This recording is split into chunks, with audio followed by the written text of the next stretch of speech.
นะโมตัสสะภะคะวะโตอะระหะโตสัมมาสัมพุทธัสสะสุสุสังละพะเตปัญญังอิโตปรังสักกัจจังธัมโมโสตโพธิเราโอกาสต่อไปนี้ธรรมาภาพจะได้ชี้แจงแสดงพระธรรมเทศนา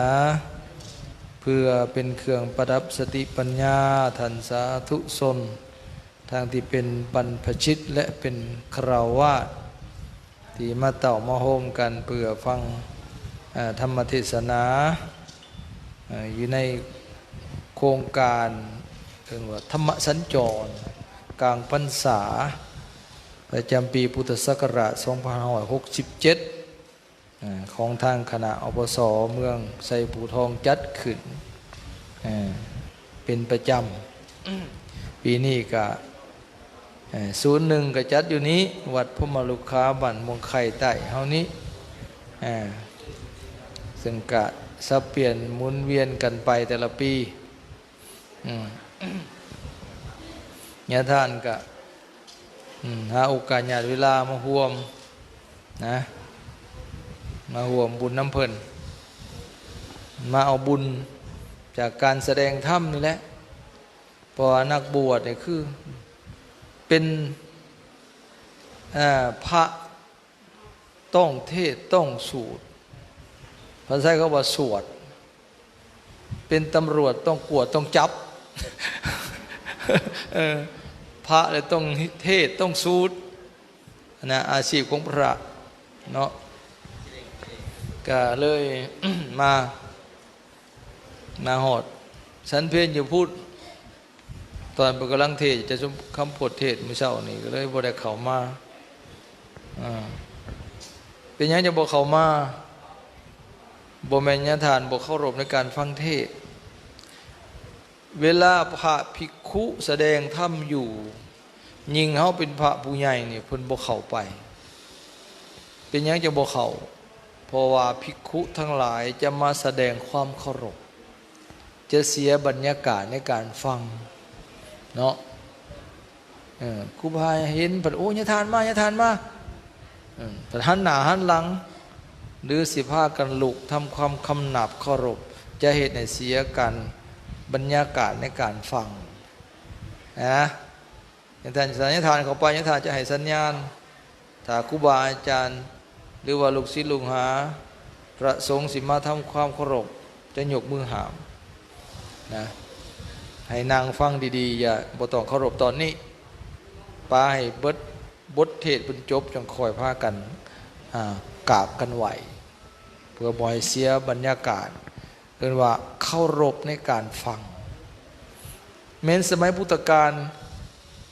ถ้าหากมีพระสาวกองค์ใดองค์หนึ่งกำลังแสดงธรรมอยู่พระพุทธเจ้าเสด็จมาพระองค์จะบ่เข้าสู่สถานที่แสดงธรรมจะไปให้อยู่ทั้งนอกก่อนรอให้จบเทศลงพระองค์จึงเสด็จเข้าไปสู่ธรรมกลางประชุมชนนั่นหรือธรรมกลางสงฆ์จึงให้พระสงฆ์หรือว่าพุทธบริษัททำความเคารพถ้าหากเข้าไปตอนนั้นพระภิกขุทั้งหลายญาติโยมทั้งหลายจะพากันสลวุ่นเพราะอยากเคารพพระพุทธเจ้าจึงให้เสียบรรยากาศในการฟังเทศนั่นเห็นบอก นั่นเพื่อให้ความสำคัญในการเทศปานนั้นไหนขณะพระพุทธเจ้ายังบ่เข้าไปย่านเป็นการรบกวนการฟังธรรมเพราะพุทธสาวกหรือว่าพุทธบริษัทจะมาทำความคำนับเคารพพระพุทธเจ้าเนี่ยต้องเข้าใจเด้อไม่ได้บอกว่าเอ้ยมันคือบอกเขามาสิวะได้ ก็เลยรอพออยู่พุ่นแล้วก็จะไปโยกพระเข่าไปให้อยู่พุ่นโยกมาให้กับชั้นเท่านั้นแล้ว ก็เลยไปลงมาชั้นน้ำมูเพิ่นสะดอกหน่อยเอาเข่ามาให้เลยหน่อยเอามาให้ชั้นเท่านั้นแล้วนะเอาวันนี้มาว่าเรื่องญาติทานยกเป็นพุทธศาสนาสุภาษิตเบื้องต้นนั้นว่าสุสังละพะเตปัญญัง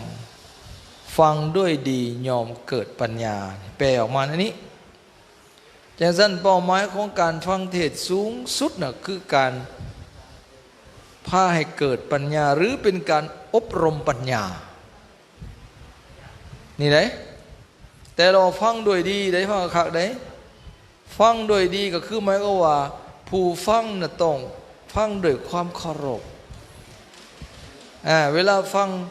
บ่เว้าบ่คุยกันบ่เฮ็ดเวียกอันอื่นตั้งใจฟังนะบ่นบก็ได้นั่งฟังนั่งสมาธิก็ได้นั่งตะหมอบตบขาธรรมดาก็ได้ฟังนี่เพิ่นเว้าอีหยังเพิ่นเทศเรื่องหยังอันใดพอจือก็จือเอาอันใดจือบ่ได้คันมีบิ๊กมีปื้มก็จดไว้นำอันคาถาเฮาอยากให้มันจือนะไม่ออกแต่ว่าเฮาส่วนหลายบ่ค่อยเอาหนังสือบ่ค่อยเอาปื้มเอาบิ๊กมานำก็เลยฟังไปเลยก็แล้วอาจารย์ซุ่มแพทย์เทศก็คักอาจารย์คำโพธิเทศก็คักญาทานแก้วอุดรเทศก็ม่วนขันไปถามกันเพิ่นเทศเรื่องหยังแหน่เฮ้ยจักเองก็บ่จื้อหักคักจักคักพี่ช่างเอาถามว่าแม่นี่เพิ่นเทศเรื่องหยังแหน่กี่นี่นะจื้อบ่แน่บ่จื้อแล้วแม่นอีหลีเห็นบ่คักนั่นแหละจังซั่นเฮาต้องใช้สูตรนี่เด้อเทื่อหน้าเด้อผู้ใดอ่านออกเขียนเป็นแน่น่ะถือปุ่มถือมิกไปนำถือสอไปนำนะจื้อดีกว่าจดคันจื้อบ่หมด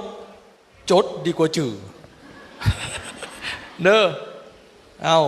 ทองคาถานี่ดีๆจื้อดีกว่าจดจื้อบ่หมดจดดีกว่าจื้อคันเฮาบ่จื้อแล้วเฮาสิเอาหยังไปพิจารณาสิเอาหยังไปไว้ในสมองสิเอาหยังไปคิดว่าเฮาเฮ็ดผิดข้อใดเฮาเฮ็ดถูกข้อใดเฮายังเฮ็ดบ่ได้ข้อใดสิเอาหยังไปพิจารณาของมันบ่ค้างในสมองล่ะแม่นบ่ก็บ่อย่าไปตีเฒ่าเกิดมาหึงแต่ก็บ่จื้อเพราะบ่เคยจดแม่นบ่คันบ่จื้อก็จดเมื่อญาทานเทศข้อ1โอ้ว่าแน่นี่ข้อ2ว่าจังซี่ข้อ3ว่าจังซี่ก็มาเบิ่งคืนโอ้เฮาเฮ็ดบ่ได้ข้อ1นี่ยังบ่ได้นี่ยกตัวอย่างศีล5ข้อ1บ่ว่าให้เว้นจากฆ่าสัตว์ข้อ2เว้นจากลักทรัพย์ข้อ3เว้นจากประพฤติผิดในกามผิดลูกผิดเมียผิดผัวกันดวงเกินผัวเมียกันน่ะข้อ4เพิ่นว่าบ่ให้ตัวบ่ให้เว้าบ่จบบ่งามข้อ5เพิ่นให้เว้นจากการดื่มของมึนเมาเหล้ายาของเสพติดทั้งหลายโอ้ศีล5นี่มาหาข้อแนวนี้เอามือกวดเบิ่งตัวเองบัดนี้เบิ่งลูกเบิ่งหลานเบิ่งไทเฮือนนำกันฆ่าสัตว์มื้อนี้ฆ่าจักโตแล้วแต่เช้ามื้อนี้ว้ายฆ่าแล้วเว้ยบ่ได้ข้อนี้แน่ฆ่าจิโร่ไปแล้วเบิดหลายโตเติบโอ้ยบ่ได้แน่ข้อ1บ่ได้แล้วมื้อนี้ข้อ2ไปเมื่อให้เมื่อหน้าบ่ได้ไปลักหมักทั่วหมักทางผู้ใดดอกวะบ่ได้ไปลักป่าลักต้นหยังเขาโอ้ได้อยู่เฮ้ยข้อ3บ่ได้สุนดินสู่เมียผัวเมียกันโอ้ยบ่ได้เฮ็ดดอกข้อนี้ได้อยู่ข้อ4บ่ได้ตัวหน่อยตัวหลายตัวหลินตัวอีหลีมีบ่ข้อนี้โอ้ยสงสัยยันบ่ได้ข้อนี้ตัวเลยโอ้ยนะคันตัวหรือว่าไปด่าเขาเลยโอ้ยบ่ได้แล้วข้อนี้นั้นยังปากประแดกอยู่ตัวกูนี่นะข้อ5บ่ทันได้กินเหล้าเมายายังมาแต่เช้ามานี่ยังบ่ได้ข้อ1กับข้อ4เว้ยเอาตั้งใจใหม่แต่นี่ไปหาคำสิบ่ให้มันหลวงเนี่ยนี่คันเฮาจื้อได้มันดีข้อนี่คันพอสิเฮ็ดผิดศีลปุ๊บมันเตือนโลดสิไปฆ่าสัตว์โอ้ยข้อ1ได้กูบาปได้ไปฆ่าสัตว์นี่ผู้ใดมัก ฮะว่าบ่ได้ก็ยานะคะแนนอย่าไปเฮ็ดผิดบ่ต้องไปว่าอวดไผก็ยาบ่ว่าก็ได้อันบาลีนั่นปานาติปาตาเวรมณีนั่นบ่ว่าก็ได้ว่าความลาวเฮาแหละ1บ่ฆ่าสัตว์2บ่ลักทรัพย์3บ่ประพฤติในกาม4บ่ตัว5บ่ดื่มกินของมึนเมาจื้อได้คันเฮาจื้อได้จังซี่แหละเวลาเฮาสิเฮ็ดผิดศีลมันเตือนโลดแม่นบ่คันสิกินเหล้าแน่ขอหากูผิดแล้วคันไปกินนี่กูก็ผิดแล้วศีลข้อนี้บาปแล้วข้อ1นะคันผู้ใดล่วงศีลข้อ1นะตายไปตกอบายทุกขติวินิบาตนรกกรรมอย่างหนักได้นี่ถ้าบ่ถึงปานนั้นเขามาเกิดเป็นมนุษย์เขาจะมีอายุสั้นพลันตายคนมักฆ่าสัตว์หลายๆอายุสิบ่ยืนเด้อนั่นบานี้กันข้อ2ผู้ใดมักลักของผู้อื่นมักลักมกยกห่อส่อโกงเอาทรัพย์สมบัติของคนอื่นปุ้นจี้ขายเจ้าเอาของทั้งนั้นนะไปแย่งไปซิ่งเอาของคนอื่นมาเป็นของตนนะเป็นตัวเป็นหลอกเอาก็ตามเขาจะตายกับเป็นต้นนรกคือกันไปเป็นเปรตอสุรกายสัตว์เดรัจฉานถ้ากรรมยังเบากับเป็นมนุษย์เขาจะเป็นผู้เสื่อมผู้ขศัพย์ได้ยังมาถือเขาหลักถือเขาตัวเขาหลอกบ่มันคงในทรัพย์สมบัติหาอะไรมากก็เสียก็คือเจ้าเห็นเขาตะกี้อย่างแหละแปลกอยู่ไหนนั่งถือเฮือนเฮี้ยงกันอยู่ไปจอบหลักแต่ของเฮือนนี่เสียดุจักมันยังคือขี้หลักมาขิวแต่กับเฮือนนี่บัดเฮือนใกล้ๆกันพะโบราณมันเป็นอย่างก็แปลกอยู่เลยอันนี้ก็เลยนะทางเลยถือต้มถือตัวก็เป็นเพิ่นนั่นแหละไปฆ่าไปขายห่วมคู่ห่วมขายก็ถือเขาหลอกเขาต้มเอาเงินเอาคำกรรมเพิ่นเคยเป็นหลอกเป็นต้มเขาตะกี้มันหักถือนี่คืออาตมานี่แหละเกิบเสียนี่แหละคือสิมันขี้ลักเกิบมาเกิดคือสิเคยเป็นคนขี้ลักเจ้าว่าถือกระเป๋าไปหลอกเอามาจากตะกี้นะฮะเกิบขี้ไล่เขาก็ยังเอาเกิบเก้าก็ยังหลักเอาเหลวตัวเองวะบางเถื่อนะคุณแม่เกิบเฮาน่ะเก่ากว่าเขามาเปลี่ยนเอาเกิบใหม่มาเปลี่ยนเอาเขาลงเกิบไปเลยถ้ามาเอาเกิบใหม่มาปาไว้นะเกิบเฮาขี้ไล่กว่าโอ้ตัวเองว่าแสดงว่าแต่เก่าเนี่ยมันเอาทุกอย่างตัวนี่วะนะหากอาตมาบ่เอาในขั้นโมเมนต์อาตมาบ่เอาเขามาลงกับยาเมื่อตีนเป่าโลดบ่เอาเกิบเขานะบ่แม่นเกิบเฮา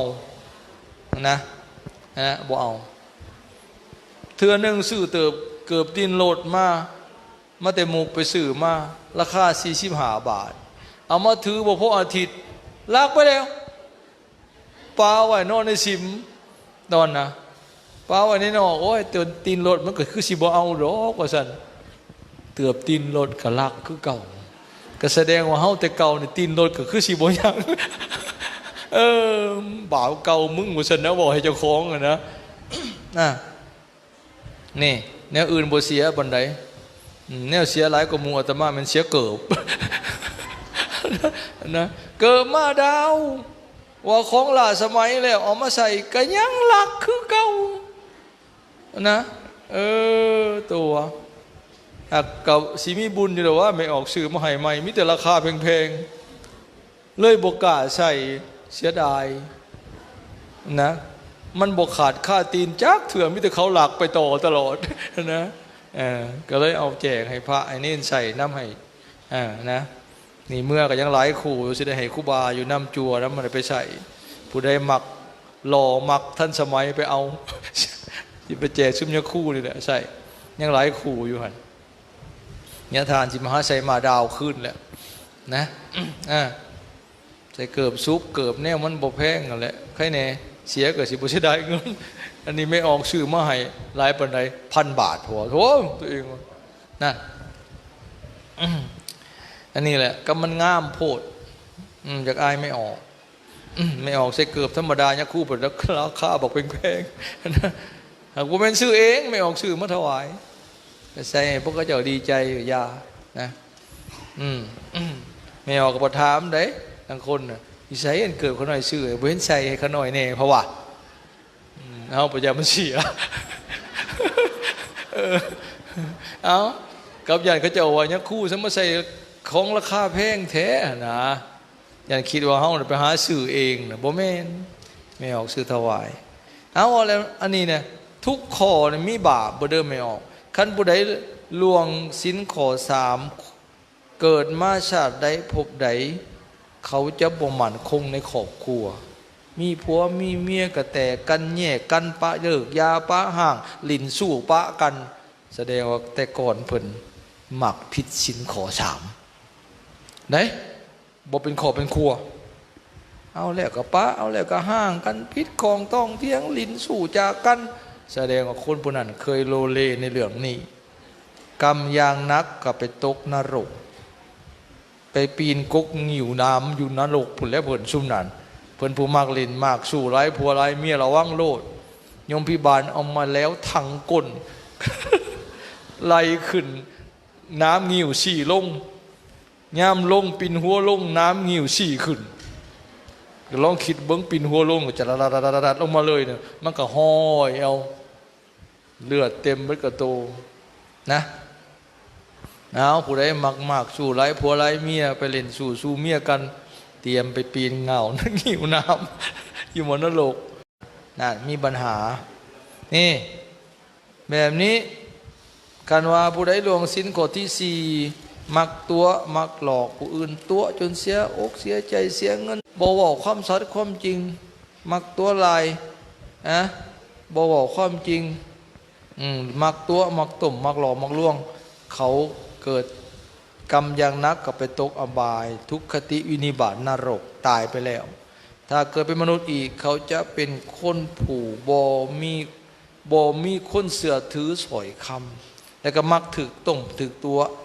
เพราะกรรมตัวเองเคยตัวต้มหลอกลวงเขามาก่อนจังซั่นเขาก็ถึกตัวคือกันมันเกิดมาแล้วเห็นบ่มีผู้ใดอยากจริงใจนำเพราะเจ้าเคยไปตัวไปหลอกเขาเจ้านะ เป็นได้นั่นงอยังเขาก็บ่อยากเชื่อเถื่อคอยเถื่อความเพราะตัวเองเคยตัวเคยต้มมาบัดนี้ถ้าผู้ใดมักดื่มกินของมึนเมาเหล้ายาฟังดีๆเสี้ยนเหล้าเสี้ยนเบียร์ทั้งหลายพวกขี้เหล้าพวกติดยาเสพติดทั้งหลายนะตายแล้วเขาจะไปตกทุกขติวินิบาตนรกนี่กรรมอย่างหนักถ้าบ่ถึงปานนั้นถ้ากรรมไปเป็นมนุษย์อีกเขาจะเป็นคนผู้มีสติสัมปชัญญะบ่ดีมีสติบ่สมประกอบเซ่อซ่าใบบ้าเสียจิตพวกโทษขี้เหล่าสงุสงะคนบ่เต็มบาทนะพวกนี้ละขันอยากเป็นบ้าคนบ่เต็มให้มันกินเหล่าหลายๆเชิญโลดเกิดศาสนาเป็นคนบ่เต็มเซ่อซ่าเงือกงากพวกนี้แหละพวกบ้าขี้เหล่าได้บ้าติดยาได้นี่บ่ต้องว่าชาติหน้าชาตินี้มันก็ยังบ้าหัวแห้งเลยนะเบิ่งมันเมาหักก็แล้วกันแม่นบ่แน่จังซั่นเกิดชาติหน้านักกว่าหันอีกกรรมอันนี้อันนี้ในพระไตรปิฎกเด้พระพุทธเจ้าตรัสไว้เด้ในจุลกัมมวิภังคสูตรกับตัดกับตัวเทยบุตรนี่ตัวนี้ไปเบิ่งโลดมีเรื่องกรรมเหตุต่างๆขั้นผู้ใดเป็นคนมักโกรธมักห้ายเกิดชาติหน้าเป็นคนขี้ร้าย ไม่ออกด่าเก่งๆหนาบูดอยู่เรื่อยๆระวังโลดตายกับต้นนรกก็ได้น่ะกรรมหนักได้ซุมนี้ก็ได้ห่านแต่คันกรรมอย่างเบาก็เกิดเป็นมนุษย์ที่เป็นคนขี้ร้ายผู้ใดมักโกรธมักด่าหน้าห้ายหน้าคึมขิงเขียดนะอิจฉาผู้อื่นเขียดคมอมฝาดเรื่อยๆนั่นมีเบิดเพิ่นสอนไว้กันอยากเป็นคนจบคนงามก็เป็นคนใจดีบ่เป็นคนเขียดคมอมฝาดบ่อิจฉาริษยาผู้อื่นนั่นเพิ่นสอนไว้หมดถ้าหากเขาตายไปในเกิดภพภูมิใน ในสัตว์ภพภูมิใดๆเขาอาจจะเกิดเป็นคนที่มีโรคฆ่าพยาธิหลายผู้ใดมักเจ็บมักไข้นะเป็นแนวนี้ดีแล้วทรมานใส่ให้งานหนักเอาไก่ตีกันหัวแตกหัวโนตาลุกตาโปตาบอดเกิดชาติหน้าเจ็บหัวเจ็บท้องเจ็บนั่นเจ็บนี่เจ็บแข้งเจ็บขาเป็นนั่นเป็นฟาดผ้าฟันขนองเอาหากบ่ถึงขันตายแต่มันทรมานเจ็บปวดเพื่อมันสิดีกรรมพวกนี้แหละเฮ็ดให้คนนั้นมักเจ็บมักไข้เป็นมาล่องจงจอยคนขี้ตอยเรียกไฟคล้ายนกแก้วเอามาใส่กรงค้างไว้บาทนี่โอ้เป็นอย่างไรของเจ้าไปว่ามันจะไปสอนมันอยู่ป่ามันจะไปสอนมันฉันบอกมันก็เป็นนั่นแหละคงไปว่าหลายเถื่อมันก็จื้อแน่แต่ว่ามันไข่ลูกบ่ได้ไปบ่เป็นเห็นบ่น่ะมันขังคนแล้วน่ะนอนโอ้ยอยากไปเด้อยากย่างคือเพิ่นได้เด้บ่ไปบ่ได้นั่นมันเฮ็ดกรรมมันเบามาพุ่นเลยหลายรุ่นมาแล้วตายเลยในคอกเลยก็มีหลายโตแล้วโอ้ เลี้ยงมาตลอดเลี้ยงเบิ่งมันคันให้ฟังนี่แหละโอ้ขึ้นมาได้ลูกได้ไปเป็นฟื้นขึ้นมาปีที่สองปีที่สามป่วยบัดนี้มับเลย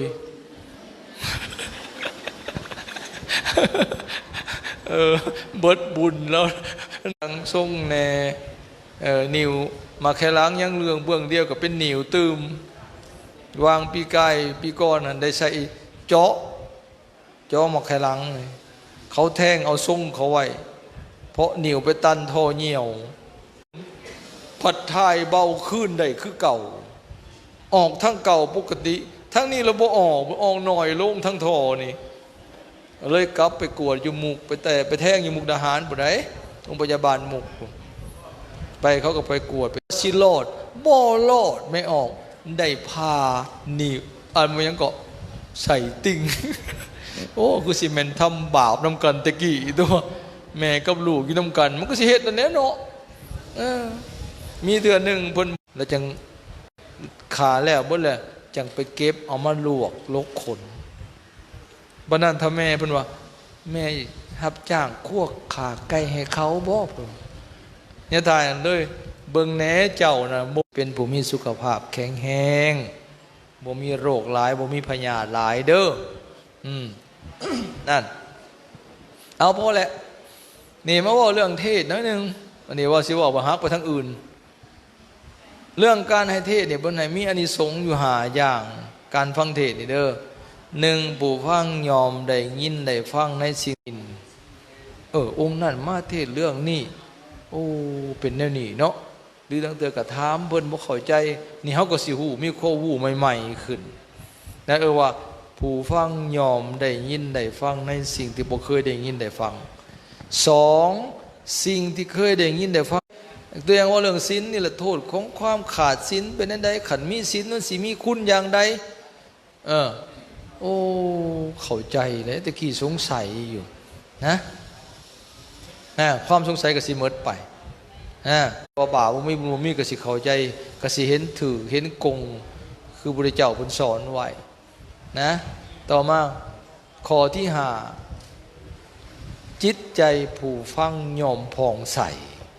นี่ข้อที่หายท่านมักหลายฟังเทศบ่คือฟังทางกามขึ้นมากันเจอตัวโกงออกมากโอ้ยจะหึมแล้วสิตายเด้บักอันนี้ออกมาหึนอีกบัดนี้มันมาแกล้งพระเอกนางเอกตลอดไปหาผู้นั้นหาตีผู้นี้โอ้ยหึมบ่ได้มันสิตายบักนี่อีนี่ออกมาด่าเก่งกระโดดหึมบ่ได้มันสิตายเด้อีตัวโกงนี่เพราะว่าเพิ่นสูตรเพิ่นพานั่งสมาธิฟังเทศสงบบอกเรื่องการกำหนดจิตการนั่งสมาธิจิตใจก็สงบกิเลสบ่รบกวนใจยิ่งฟังยิ่งสงบบ่แม่นสงบธรรมดาบรรลุธรรมโอสะดอเข็นบ่มีได้ อันเขาเข้าใจผิดหลายนี่ยังมีแต่ว่าเทศสีกันหากันเทศพร้อมกันเด้อเพิ่นย่านเบิดเวลาหลายก็เลยเทศพร้อมกันยังกับปานอึ่งห่อนปานแม่นจักจั่นฟังกับบ่จักเรื่องนะเทศพร้อมกันเพราะบ่เคารพธรรมจักจบบ่จบสุดท้ายเอว่านำกันเบิดได้บ้างเท่ากันคือเก่าเอาไปมาเนี่ยคู่กับขี้ข้านเทศเงาบ่จบปีสังสัมบทเทศก็ได้นะมันก็คือเฮ็ดลิ้นไปคันสิฟังให้มันจบอีหลีให้เป็นมุ่งของมุ่งคุณก็ฟัง3 ชั่วโมงเอาอยู่หั่นเอาทุกกันนะแต่อย่าเทศพร้อมกันเนาะมันบ่เคารพธรรมเพราะภาษาเพิ่นภาษาอินเดียบูฮานบาลีเดี๋ยวนี้อินเดียก็บ่เว้าหลายแล้วบาลีเขาเว้าสันสกฤตเว้าภาษาฮินดีไหนคนเขาฟังได้ของภาษาเพิ่นแต่กันเอามาเว้าให้เฮาฟังบ่เป้ก่อนบ่ฮู้เลยนี่อุปสรรคอย่างว่าเจ้าด้วยเครื่องสักการะทั้งหลายเหล่านี้ใครแหน่นะโมตัสสะภะคะวะโตขอนอบน้อมแด่พระผู้มีพระภาคเจ้าพระองค์นั้นอรหะโตซึ่งเป็นอริณสังกาว่าบ่ถือของบ่ได้เบิ่งแม่มันจักเถื่อยาคู่กับพิษแต่หึงบุงเมื่อซ้ำก็ว่าอยู่แล้วเห็นบ่วันทาแห้งเป็นตะหัวกันทาใหญ่นะยิงเป็นน้ำโพคือ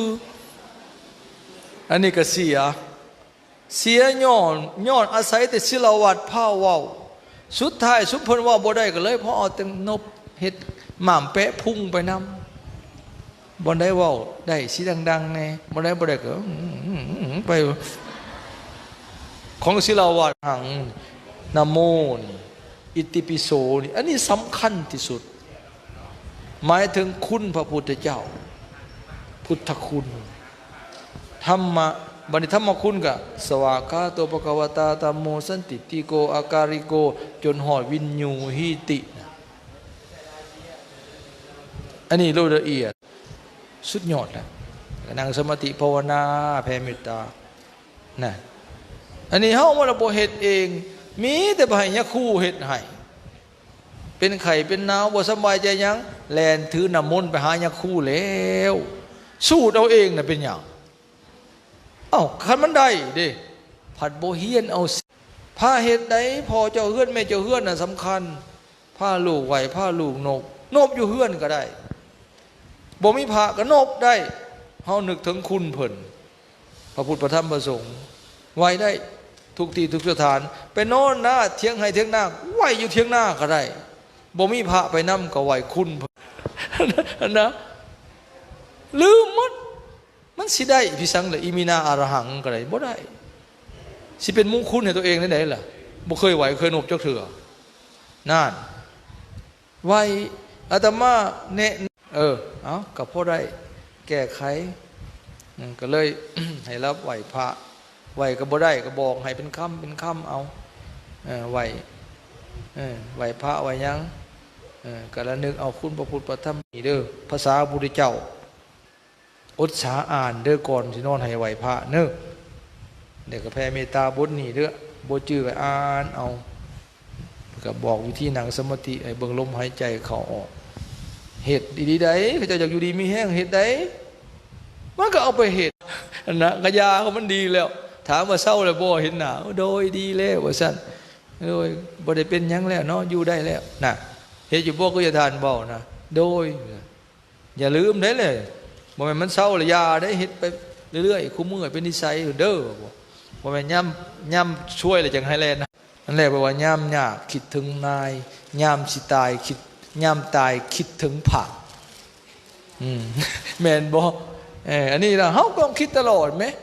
ย่ำอยู่เย็นเป็นสุขก็ไว้ย่ำทุกข์ย่ำลำบากก็ไว้แห้งเฮ็ด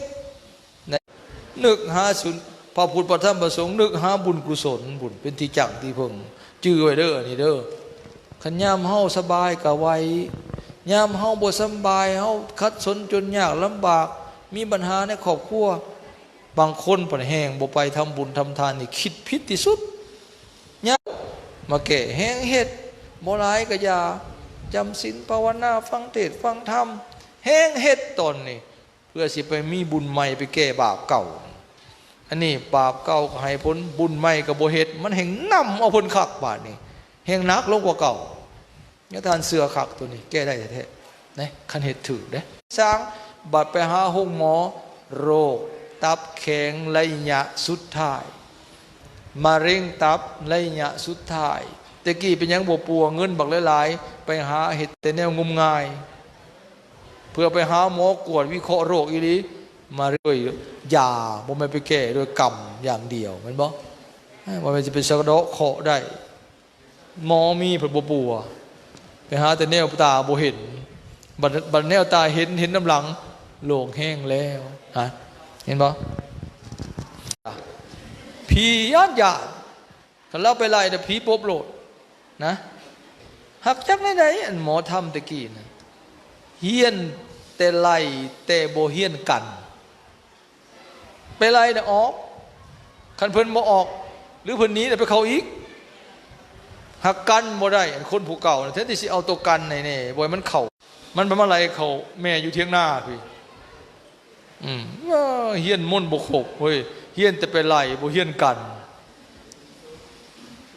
เท่าแม่เราเป็นทางผีมาตะกี้มันผีหลายเนาะสมัยก่อนนะเมื่อเฮือนมือหนึ่งแล้วก็มาเก็บมาใครเฮือนน่ะผีเขาอยู่เรื่อย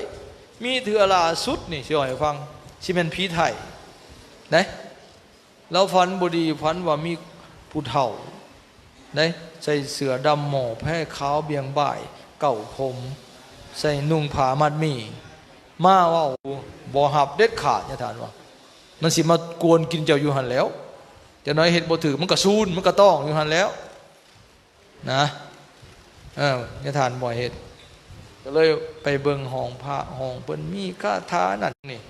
ได้ก็อยู่ดีมีแห้งมาก็ผีก็บ่ค่อยมาเข้าวันนี้เพิ่นไปวัดไปว่าเพิ่นจำศีลมีเวลาไปจำศีลนำเพิ่นเด้อไปไหว้พระภาวนาได้นั่นก็อยู่ดีมีแห้งมาสมัยตอนคนมักไหลตายนี่ไม่ออกเพิ่นละฝันว่าทหารมาออกเฮือนเพิ่นนะสันตโทษอีกหลายอย่างนะไว้เขาสิบ่เอาแม่ไปบ่เขาเอาไปแล้วบ่แล้วเดี๋ยวนี้ก็บ่เห็นตายมาเท่าคู่มือนี่เด้บ่แม่นเขามาเอาเขามายามบอกให้เราดีใจเขามายามเจ้าเขายันผีใหม่ๆผีพ่อหมายมาเอาเจ้าเจ้านะก็เลยบ่ได้เป็นอย่างนี่อันนี้เฮาบุญบ่ค่อยได้นอนห้องหมอพอกินยาพอหายไปนะหากเป็นอยู่ไหนบ่เป็นไหนวังอาทิตย์แล้วนี่เจ็บคอนี่จนเทศสิบ่ได้นี่ใครเป็นหยังแต่พอแต่แม่เฮาในนั้นแม่นบ่ย่านผีย่านสางไปน้ำปลาน้ำผู้ผ้าห้องผ้าเหลือบย่านผ้าหัวพุทโธพุทโธพุทโธมันก็ยังดีนะคู่มือนี้มันจะปาดโธเลยพี่แบรนด์ไม่สู้เท่านั้นแล้วพุทโธก็นึกบ่เห็นฮะโอ้ก็แผ่เมตตาอย่าลืมนี่แผ่เมตตาพอเฮาสิบ่มีเวรมีภัยกับผู้อื่นเฮาบ่อาฆาตพยาบาทผู้อื่นก็สิบ่อาฆาตพยาบาทจองเวรเฮาเจ้ากรรมนายเวรเคยขอดกรรมกทเวรมาชาติก่อนเฮาแผ่เมตตารู้บางเถื่อเขาก็อโหสิกรรมให้เจริญขันซ้ำดีนิ้วมือยังได้ผลยังมีผลยังได้ฌานเจริญให้หลายให้หึงมันสิขนาดใด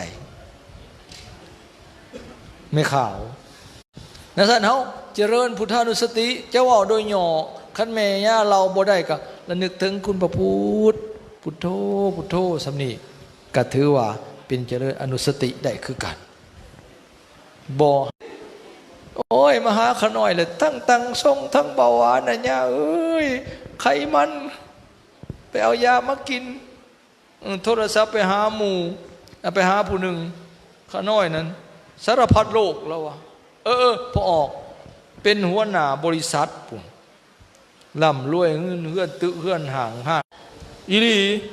มื้อใดโทรเฮาผู้แบกคณะอันมักโจกโลคณะนี่ได้แข็งแห้งนี่มีแต่อายุรัก8รัก9บ่นี่ยืนนั่นบุญเด้อมีบุญนี่ดีไง อาตมาเห็นหลายคนเลยเป็นนักธุรกิจอายุ45ดื่มกินของมึนเมาแต่เขาเป็นคนรวยเขาเรากินแบบไฮโซเขาบ่เห็นเขามีเขาห้อง VIP พิเศษเขาบ่มานั่งได้กินหาตำบักหุ่งคือเฮาก็สิฮู้ไปถามลูกถามเมียเขาเจ้าตอนละเพิ่นยังเพิ่นกินอยู่บ่เหล้ายาน่ะ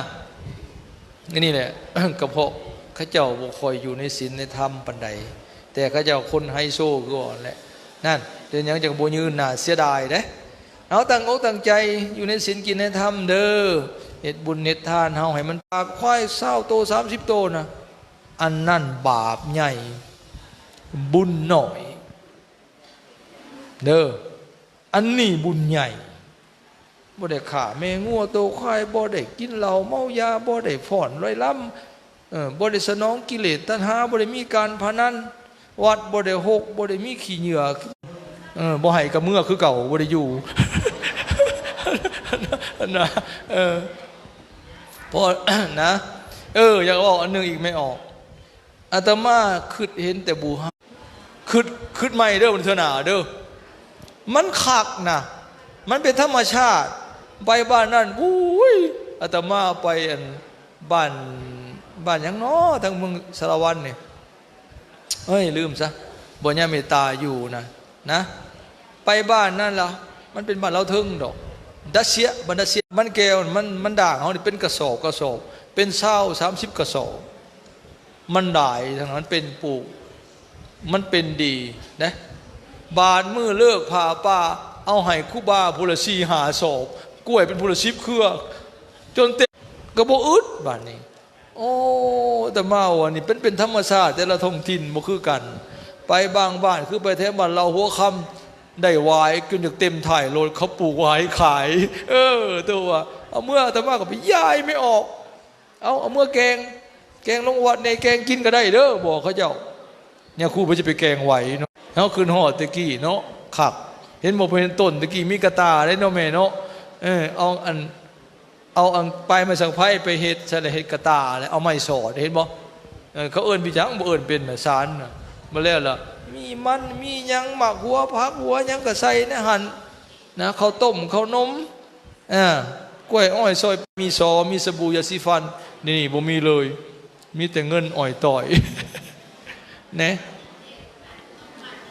แม่นสุดท้ายเนี่ยครูได้ไปซื้อเอาคือเก่าของมันมีของหอยของแขวนเครื่องสังฆทานบ่อยากมีแล้วคุมื้อนี่จังซั่นเฮ็ดเด้อคณะทานเด้อหน้าเฮ็ดได้คือเก่าแต่ว่าขออย่างหนึ่งว่าคันไปซื้อในห้างนะให้เบิ่งคักๆคันเขาห่อเพิ่งแล้วบ่เป็นตาเอาซื้อเอามาห่อเองดีกว่าสบู่ยาสีฟันห่อเป็นยังมีเป็นน้ำเป็นซ่าเป็นยังนี่มันเข่าเบิดแฟบนะอาทิตย์เดียวเรียบร้อยโลดลองไปเฮ็ดมันก็ได้ห่อใส่กันลองเบิ่งหายกินบ่ได้เลยสมคิ้วมัดนะอันนี้เข้าใจเนาะเอาสมควรแก่เวลาขอยุติเพียงเท่านี้เอาชีวิตเอากายห่างกายเขาไปแลกเอาเงินเอาคำสมมุติถ้าเขาขายห้องขาสันเขาก็เอาไปขาฮันดีมันมีส่วนร่วมตัวนั้นแต่ว่าจะใส่ซ่อนนะสินี่ล้านอันนี้เครื่องประหารบ่ควรขายค่าขายยาพิษอันนี้ก็บ่ควรเบื่อให้มันตายยาฟอริดอนบ่ยาพิษนั่นพิษนี่ไปเบื่อหนูเบื่อกระปอกกระปูฉีดให้แม่งไหม้ตายอันนี้บ่ควรขายและสุดท้าย